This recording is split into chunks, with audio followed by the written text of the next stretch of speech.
હા હા બોલશે લાવ, એક એક કરીને પૂછ તું. અરે હું છે ને આમની સાથે જ નીકળવાની હતી, પણ શું થયું ખબર છે?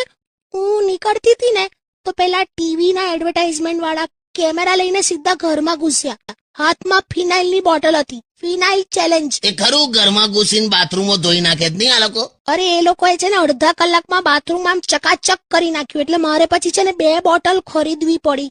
અને કેમેરા સામે બહોત અચ્છા હે એવું મારે બોલવું પડ્યું. અરે કાય કા અચ્છા હે, એને કે ફિનાઇલ ચેલેન્જ લેવી હોય ને તો ઘરનું છોડ, બસ સ્ટોપ નું ને રેલવે સ્ટેશન ના બાથરૂમ ની ચેલેન્જ પકડ. ચાલ ફિર મેં બોલતા હું કેમેરા કે સામને. ચાલો ને એ છોડો ને યાર, હું આટલા વખતે જોક સ્ટુડિયોમાં આવીને મને પપ્પી આપો. અહીંયા પેન્શન રેગ્યુલર આવતા નહીં, તને છે ને કૂતરા લેવા. અરે એ પપ્પી નહીં, આ વાળી. ના પરમ દિવસે ત્યાં કરી હતી ને મેં, આજ ફિનાઇલ થી કોગળા કરેલા. મારા માટે ફિનાઇલ નો ઉપયોગ આ જ રીતે થાય છે. તું મને આવું ડાયરેક્ટ ડોબો કે છે? આ તે છો જ ડોબા, અને મેં જોવા માટે જ લગ્ન કર્યા કે તમે કેટલા ડોબા છો. ઓહો લે, હું કેટલો ડોબો છું એ જોવા માટે તે લગ્ન કર્યા? હા. પણ મેં તને લગ્ન માટે હા પાડી એ જ મિનિટે તને ખ્યાલ ના આવી જવો જોઈએ? ચૂપ રહો, હવે મસ્તી કરું છું.